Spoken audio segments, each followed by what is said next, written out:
before we get on with the history, you see that over here, you see how much has changed over the years when this whole area was just an indoor mall, and those aesthetics was so nice, but unfortunately it wouldn't stay open. However, but we are going to tell the history and see what went down. Palm Beach Mall was originally opened in October 26th, 1967. It tutored by It was touted by its developer, the Edward J. Lobato Corporation, as the largest mall in the southeastern United States. It has founder anchors, which were JCPenney, Jordan Marsh, Walgreens, Linear Shops, Food Fair, Woolworth, and Whitworths. In the mall cinema. The mall expanded and was renovated in 1980 in the Joshua edition of Burdines, and it also added a garage and Lord and Taylor as well, making it 5 anchors. Also, by 1980, Sears moved into the previously occupied Richards, which had closed the same year following a statewide liquidation. The shopping mall's terrazzo floor was replaced with tiles at that time.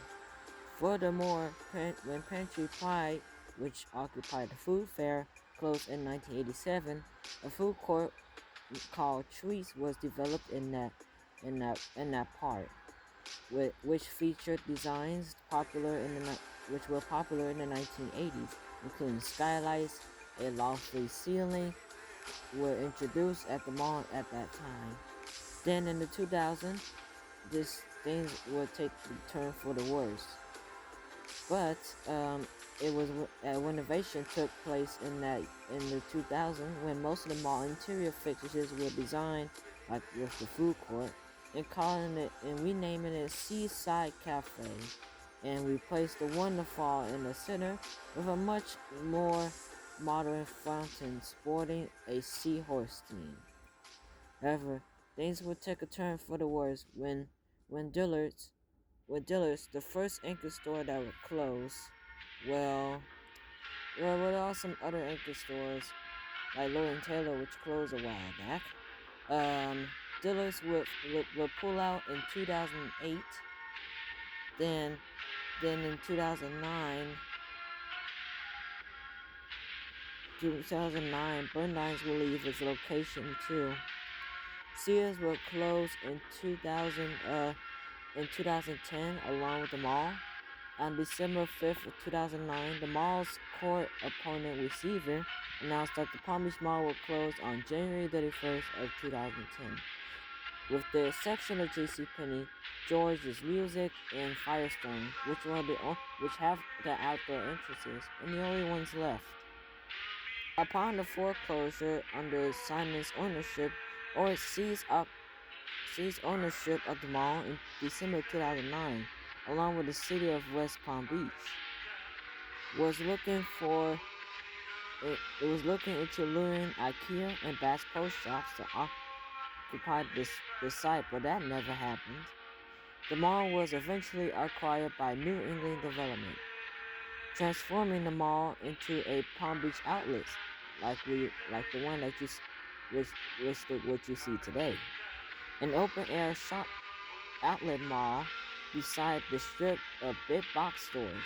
The mall was developed on an anchor property, 80-acre property by New England Development, Eastern Real Estate, and Albert Alder. It was announced in February 2023 that Whole Food Markets will open in its own facility towards the southwest of the mall property, next to the Palm Beach Lake I-95 interchange. George's Music will relocate to the nearby Riviera Beach, closing the mall location permanently in June 30th of 2012. Originally intending to return with the opening of Palm Beach outlets. However, that never happened. Chase Penny and Firestone were the only two tenants left. However, those would not last very long. And fire and they were actually gonna plan with the new development of the mall, but due to the company's downsizing, downsizing, what the heck, downsizing, they were closed permanently on May 1st of 2013. Palm Beach outlets, in 2013, the mall was going under demolition, and the demolition was complete, and the new outlets would be constructed. Jesus, can't even talk. Palm Beach outlets were opened on February 14th of 2014. The mall would include a 6th Avenue, off 5th. I had to shorten the audio because the video was too short. So, yeah, that's not the full history. Soon enough, we're gonna be looking at a mall that is still bustling with life, and it's on the top of Orlando. So, guess that mall, and now see if you got it right. Anyways, guys, see you later.